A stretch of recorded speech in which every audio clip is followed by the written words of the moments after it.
Hello, we're reading Harry Potter and the Chamber of Secrets. We're about halfway through chapter 13, The Very Secret Diary, and that refers to a diary that has been found by Harry, Ron and Hermione in Moaning Myrtle's bathroom. Now all they know about it is that it used to belong to T.M. Riddle. That's all they know about it, but it's an important clue as to who might be the heir of Slytherin. So let's pick it up where we left off, right here. The sun had now begun to shine weakly on Hogwarts again. Inside the castle, the mood had grown more hopeful. There had been no more attacks since those on Justin and nearly headless Nick, and Madame Pomfrey was pleased to report that the mandrakes were becoming moody and secretive, meaning that they were fast leaving childhood. The moment their acne clears up, they'll be ready for repotting again, Harry'd heard her telling Filch kindly one afternoon, and after that it won't be long until we're cutting them up and stewing them. You'll have Mrs. Norris back in no time.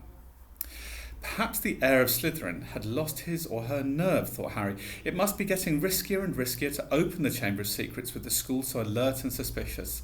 Perhaps the monster, whatever it was even now settling itself down to hibernate for another 50 years. Ernie Macmillan of Hufflepuff didn't take this cheerful view.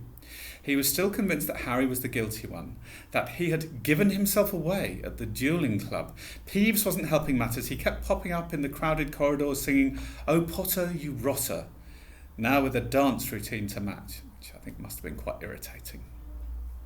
Gilderoy Lockhart seemed to think he himself had made the attack stop. Harry overheard him telling Professor McGonagall so while the Gryffindors were lining up for transfiguration.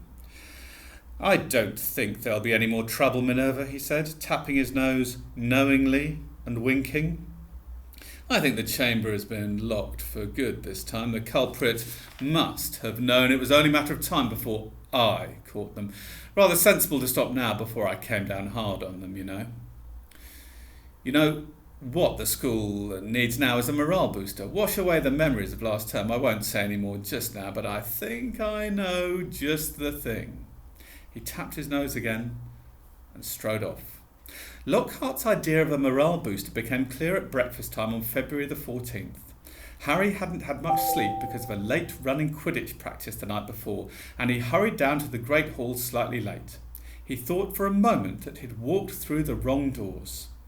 The walls were all covered in lurid pink flowers. Worse still, heart-shaped confetti was falling from the pale blue ceiling.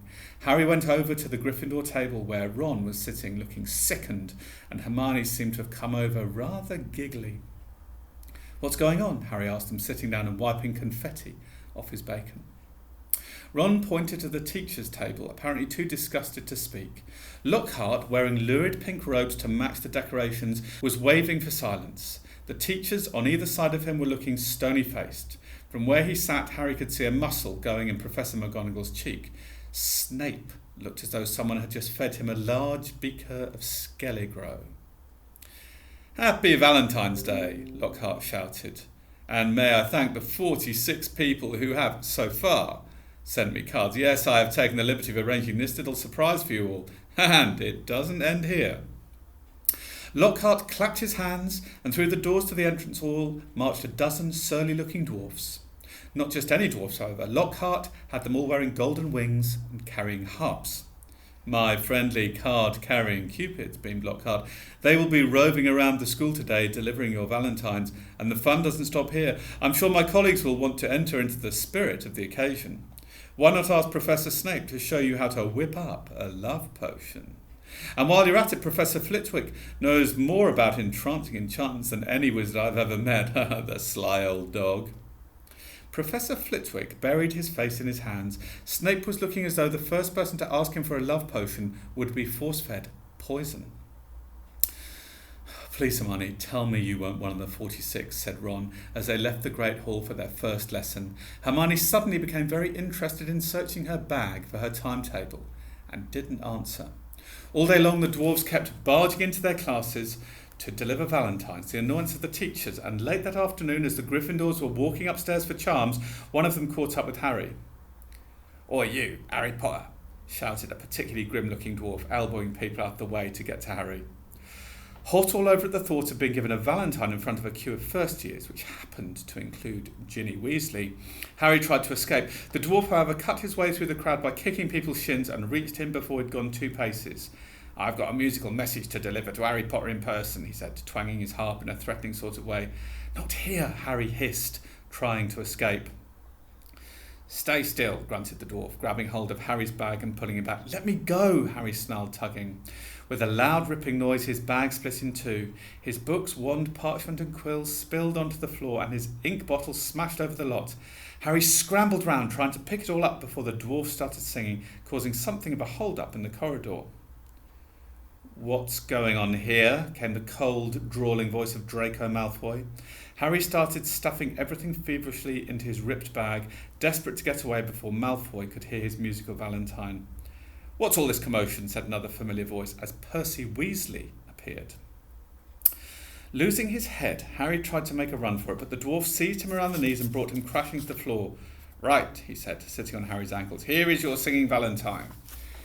His eyes are as green, as fresh as a pickled toad. His hair is as dark as a blackboard. I wish he was mine. He's really divine. The hero who conquered the Dark Lord." Harry would have given all the gold in Gringotts to evaporate on the spot, trying valiantly to laugh along with everyone else. He got up, his feet numb from the weight of the dwarf, as Percy Weasley did his best to disperse the crowd, some of whom were crying with mirth. Off you go, off you go. The bell rang 5 minutes ago. Off to class now," he said, shooing some of the younger students away. "And you, Malfoy." Harry, glancing over, saw Malfoy stoop and snatch up something. Leering, he showed it to Crabbe and Goyle, and Harry realised that he'd got Riddle's diary. "Give that back," said Harry quietly. "Wonder what Potter has written in this," said Malfoy, who obviously hadn't noticed the year on the cover and thought he had Harry's own diary. A hush fell over the onlookers. Ginny was staring from the diary to Harry, looking terrified. "Hand it over, Malfoy," said Percy sternly. "When I've had a look," said Malfoy, waving the diary tauntingly at Harry. Percy said, "As a school prefect," but Harry lost his temper. He pulled out his wand and shouted, "Expelliarmus!" And just as Snape had disarmed Lockhart, so Malfoy found the diary shooting out of his hand into the air. Ron, grinning broadly, caught it. "Harry," said Percy loudly, "no magic in the corridors. I'll have to report this, you know." But Harry didn't care. He had got one over on Malfoy, and that was worth 5 points from Gryffindor any day. Malfoy was looking furious, and as Ginny passed him to enter her classroom, he yelled spitefully after her, "I don't think Potter liked your Valentine very much." Ginny covered her face with her hands and ran into class. Snarling, Ron pulled out his wand too, but Harry pulled him away. Ron didn't need to spend the whole of Charms belching slugs. It wasn't until they had reached Professor Flitwick's class that Harry noticed something rather odd about Riddle's diary. All his other books were drenched in scarlet ink. The diary, however, was as clean as it had been before the ink bottle had smashed all over it. He tried to point this out to Ron, but Ron was having some trouble with his wand again. Large purple bubbles were blossoming out of the end, and he wasn't much interested in anything else. Now, that's the end of the section right there. Now, and so we'll leave it there for today. I've had a few questions about whether I'm going to finish the book over the summer holidays, and I will.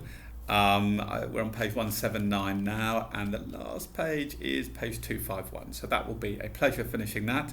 So the videos will be posted in the usual way. Okay, bye-bye.